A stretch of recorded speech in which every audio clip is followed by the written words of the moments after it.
As the two-day ministerial retreat comes to an end, President Muhammadu Buhari says he's doing his best for Nigeria and wants him and his cabinet to be judged fairly.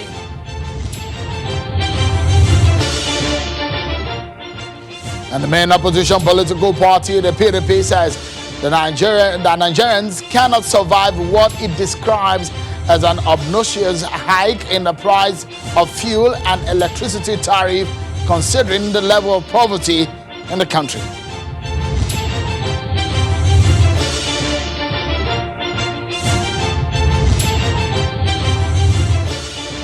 Hello everyone and welcome to the program. This is Politics Today live on Channels Television. I'm Sean Kimaloye in Lagos.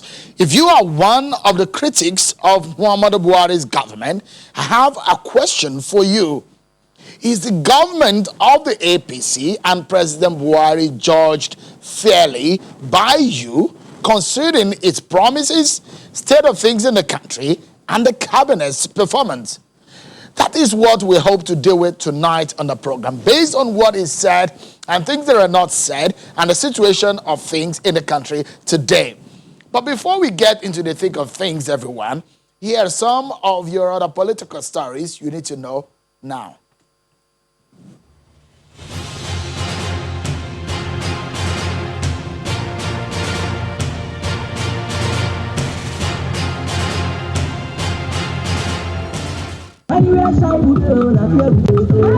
The Edo State First Lady Betsy Obaseki and the Women Wing of the PDP Campaign Council have been campaigning for their party, and they are in Esther Land in two rallies at Irua and Uromi, which saw women from across all the local government areas in Esan gather to declare their support for the re-election of Governor Godwin Obaseki ahead of the Edo gubernatorial election. Accompanying the First Lady in the visit were the wife of the Deputy Governor, Mrs. Marian Shaibu, National Deputy Women Leader of the PDP, Hajia Hadiza Umaru, some cabinet members in the state and other PDP female party chieftains. The First Lady said women have a key role to play during this election as the battle is between light and darkness. Tell everybody, the governor gets PDP now, umbrella, now we will vote that day.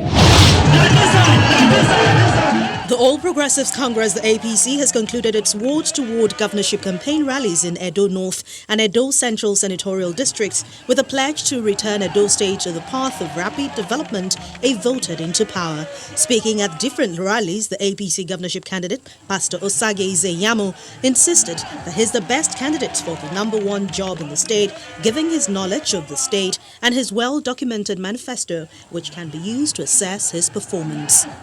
That hospital, well, Pastor Kise don't go function, it will function well. And we must create job for people of Ewohimi. The implementation committee will work with maybe a consultant. Bauchi State Governor Bala Mohammed is advocating for the re-establishment of cattle routes across northern states as a way to resolve the lingering farmer header crisis. Governor Mohammed had also promised to present the issues for discussion at the Governor's Forum as his administration is set to implement recommendations from the Administrative Committee of Inquiry into land disputes between farmers and herders caused by land use abuse and illegal allocations in 20 local government areas of the state.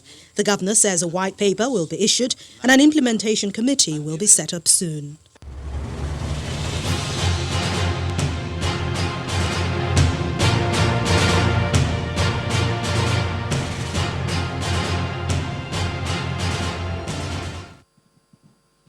Well, we'd like to remind you that this Sunday, Channels Television and its partners will be putting together a governorship debate in Edo State, which, of course, is aimed at putting to task those who are seeking the highest office in the state. It's this Sunday, the 13th of September 2020, and you can be part of those who will decide, those who will be part of that debate, being part of the Edo Governorship Debate poll, which is on our website at channelstv.com. The poll is powered by the Civil Society Elections Situation Room. Well, let's get into our main conversation of tonight. And I'll have my panel tonight on the program ready to dissect these issues for us, especially because of their experience. It's the final day of the ministerial retreat of the cabinet of President Muhammadu Buhari, and the president says he's doing his best for the country and for those who judge him they should do so fairly. Well, federal ministers were also asked to ensure the quick implementation of the federal government's 2.3 trillion naira stimulus package, the plan adopted to mitigate the effect of the COVID-19 crisis on the economy. Is meant to cover job creation, provision of solar power, as well as mass housing, among other things. This directive was issued by the Vice President, Yemi Osinbajo, who says, though the federal government has commenced the implementation of the stimulus package, the economic distortions and hardship caused by the COVID-19 pandemic requires the relevant ministers and stakeholders to expedite action on the plan. Were unleashed on the administration. The production. I want you to please reflect, what was the condition of the infrastructure then, in spite of those earnings? The roads, the rail is dead, and there was no power. Up to now, there is no power. Where did the money go?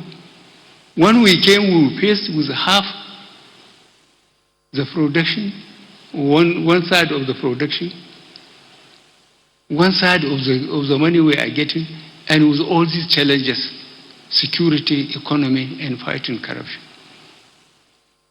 So please encourage your friends, the elite, to reflect on what this administration has done, what APC has done, and what we have achieved.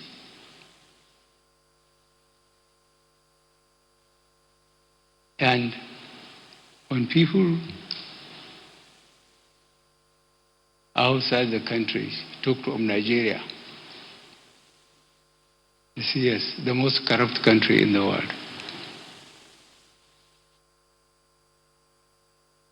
Well, you heard the president himself. He was speaking off the cuff. He read some part of his speech and all of that.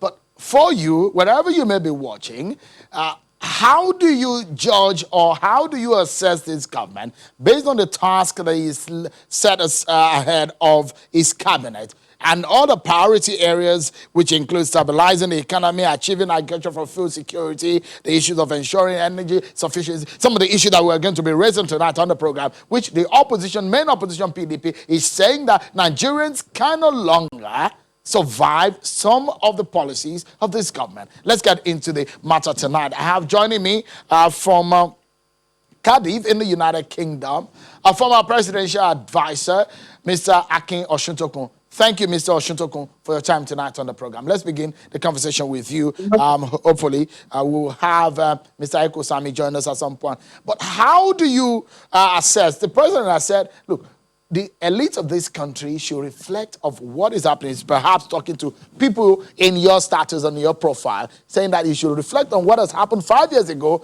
and what they have done presently. How does that statement come to you? Well, you know, if the government has been in power for 5 years, has been in office for 5 years, and if you're talking like that, then there is something fundamentally is wrong somewhere. Look, you project on the basis of what you are competent to do. When they came in 5 years ago, forget about what they were saying, assuming that what they were saying about the past was correct. You don't project 5 years ago is what you are with the reality you are facing. It is on the basis of that reality that you will project your achievement. So you should not have any excuses about what has gone wrong before. You cannot tell me, you cannot project an achievement you set for yourself on the basis of what you presently have as your capability, and then fail, and then go back to go and blame somebody else. Now, don't also forget that we are talking about the money that was available. This government are taking Nigeria to debt of how much? Maybe $30 billion. So this question of talking about what Nigeria was realizing and what it was able to achieve is a non-starter. The gap between that, they have more than made up for it in what they have taken as debt. You know, I mean, they have plunged Nigeria as generations to come. It is another debt payment. So, from whichever perspective you look at it, there's no logic to it. The shortfall that you are talking about. Mr. Osuntokun, are you talking about when you say there is no logic to it? Are you talking about the debt that has been taken by this government? because if you look at what the government have used the debt for and what they say they are borrowing to service, would you say that it's not justified? Afro is of course. Look, they are borrowing to spend about 80% on recurrent expenditure. Any government that has that kind of profile, budget profile, is planning to fail. You know, so look, I don't know, the government does almost look like a basket case, you know, which you cannot look. Look at corruption, for instance. Well, you are there, ask them what is the scorecard on corruption since they have assumed at least fighting corruption does not require additional inflow of revenue, right? What have they achieved on that score? A score that has nothing to do with the money you are realizing. That failed in it, according to international organizations. So it is illogical. Look, as I told you, and you can go and find out, the debt they've taken, almost 80% of it goes on a recurrent expenditure that's not bringing anything back. But look, a government that's in 5 years, it is like me now, right? You are asking me today to project what I can achieve in 5 years' time on the basis of what is available, not what has happened in the past. And I said, look, I will do this, and this based on what is available to me. And then you fail in achieving those goals you have set for yourself, and then you now go back to looking for it. Is that logical? Okay, Mr. Osuntokun, just for a moment, let me allow Mr. Ikosami to get into the conversation. He joins us from Abuja studio. He's a governance expert and as well as a member of the APC. Thank you so much, Mr. Ikosami, for joining us tonight. But let me ask you, when the president says, judge me fairly, is it fair to judge him when the PDP says, look, what are the policies of this government, Nigerians cannot survive it? Very good evening, viewers. Sheung, the issue of, I just want to respond to what the gentleman is speaking. The discussion about debt to GDP ratio is a totally different discussion we can have.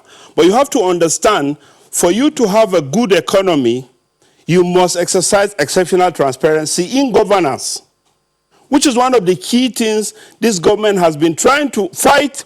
A very terrible bastardization of the structure of governance that was done in the past, where this government, because of how democratic our president is, when he came to power, he didn't go removing all these people holding most of the offices that are very sensitive to the economy of this country.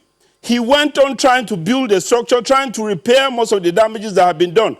They worked so hard to fight him during his first tenure. Is a very terrible thing, scrutinizing and making sure they frustrate every effort he's making. He is succeeded in establishing a transparency that has yielded a lot of results from our revenue generation, from custom, FRS, among many other places. However, the issue of trust of President Muhammadu Buhari that he has reiterated is very clear when you look at how we do our budgeting system. This is the first time a government will set a budget line, defend its budget, call for retreat, ask for questions from Nigerians, virtually in every sector, from transportation to security to economy. If you look at what this government is doing, is enough for you to judge fairly what President Muhammadu Buhari has been able to achieve. Just this 1 year, we're talking about the second term now. So it is unfair for people that have been grieving and angry for power to grab power to start making judgment, assessing most of the bastardization they have done, which is yielding a lot of bad results for this government, if not for the transparency of this government that we have been able to manage a very low revenue coming from low crude oil price that has been going on in the international market. We have managed it, sustained the public sector, which is a very sensitive area. As we speak, this government is still flushing the debt of so much mess created in our public sector system. This government is still trying to arrange so many things that could have been done way before the handover of government in 2015. Mr. Ikosami, Mr. Ekosami, apologies for me to cut into your line of thought, but just for a moment, we need to take a breather, take our breaks, pay some bills, and we'll come back and discuss whether or not President Buhari and his government is being judged fairly based on the realities of things on the ground. There is a hike in electricity tariff, there is hike in the fuel price. What are Nigerians to expect in the coming days under this government? That's next on our conversation tonight on Politics Today when we return from this break. Thank you so much, everyone, for staying with us. Let's continue the conversation. Well, I have tonight on the program Mr. Akin Osuntokun, a former political advisor to former President Goodluck, President Olusegun Obasanjo, and from Abuja studio is Mr. Sule Ekosami, a member of the APC and a governance expert. Thank you so much, gentlemen, for your time tonight. Well, this is what the main opposition PDP said today in a statement, stating that the people of Nigeria, according to the party, can no longer survive the hikes and the policies of this government. The party, in a statement today, says that there is no way our countrymen and women can survive the obnoxious hike in the cost of fuel and electricity as currently imposed by the Buhari administration, given the level of poverty the administration had already foisted on our nation.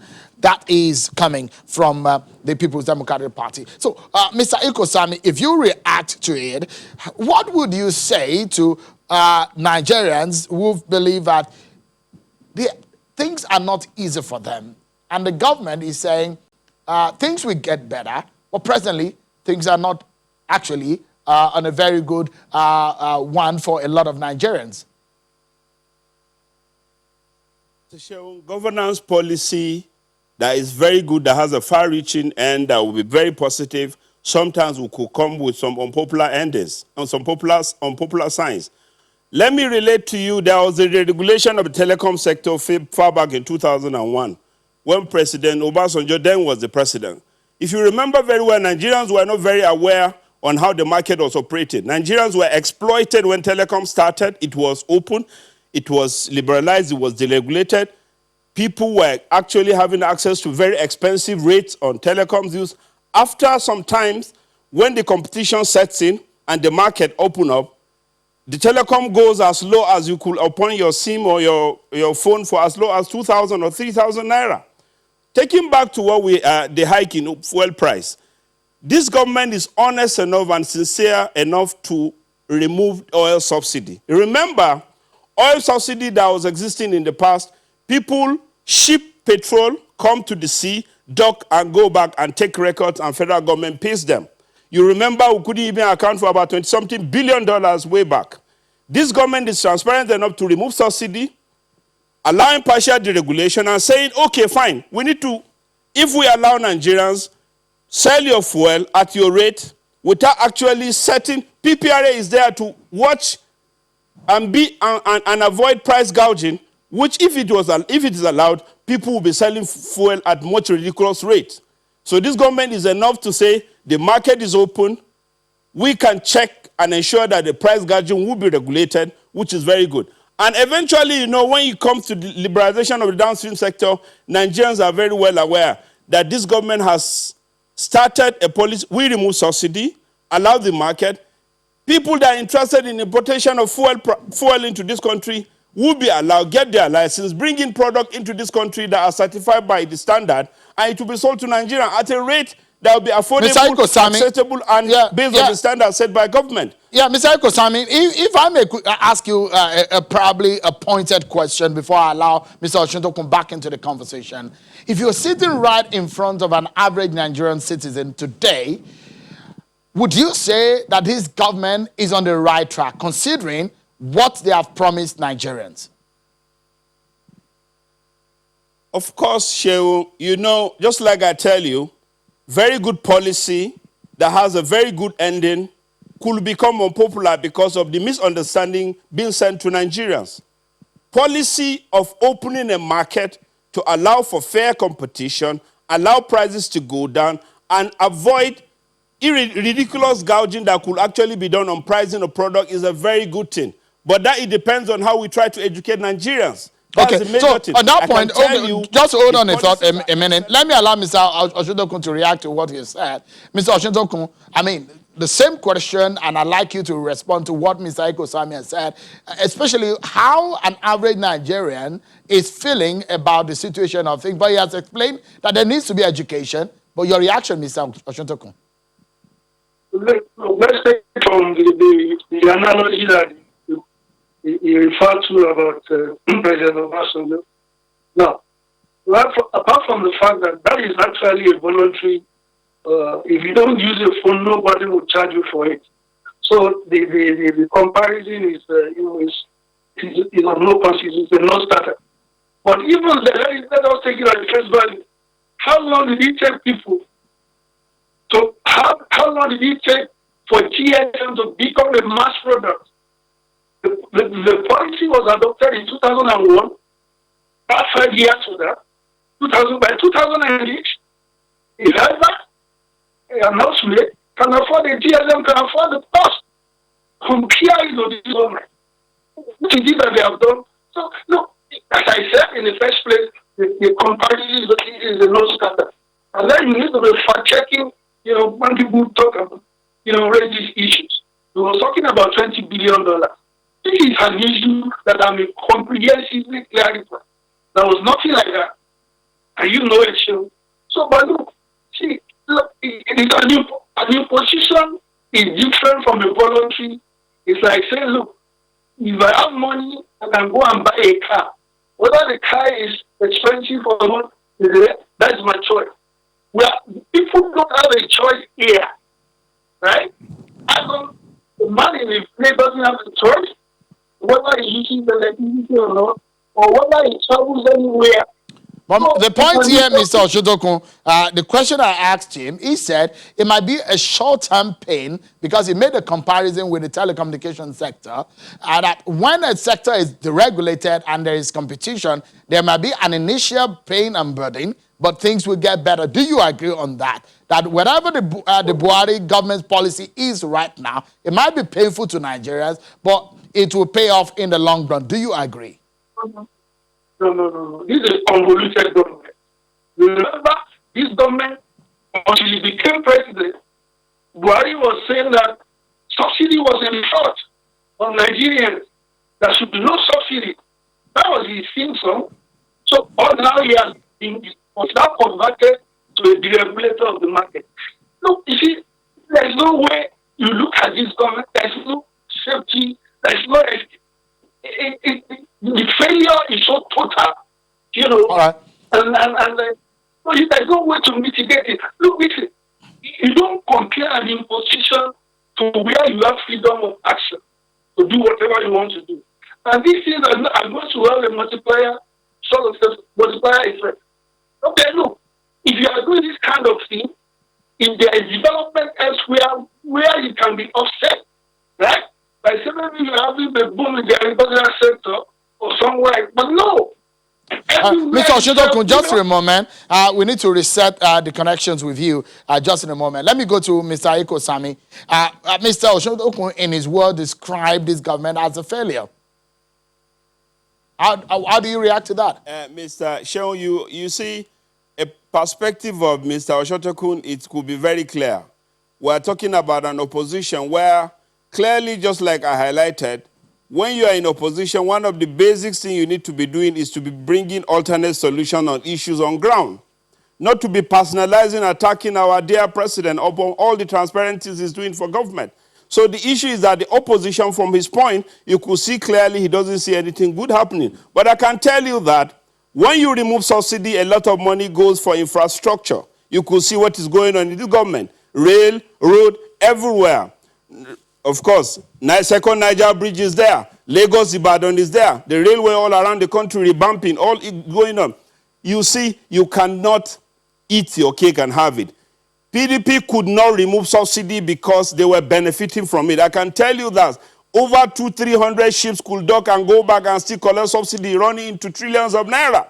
This government had to have the mind to stay, audit this thing and ensure that they stop it. And that's the only way our country stop bleeding. If we could stop that, we stopped it now.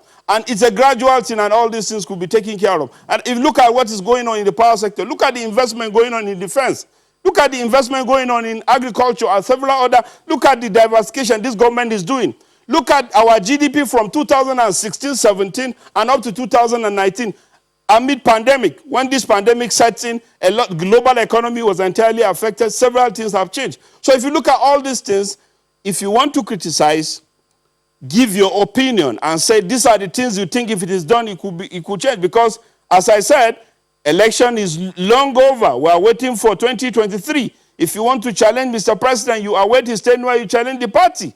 If you want to contest, go to other states that are ruling election and fight. So, but this is the time for governance. You either provide alternate solution or you provide constructive criticism. That will make sense when you look at the criticism done by anybody and analyze.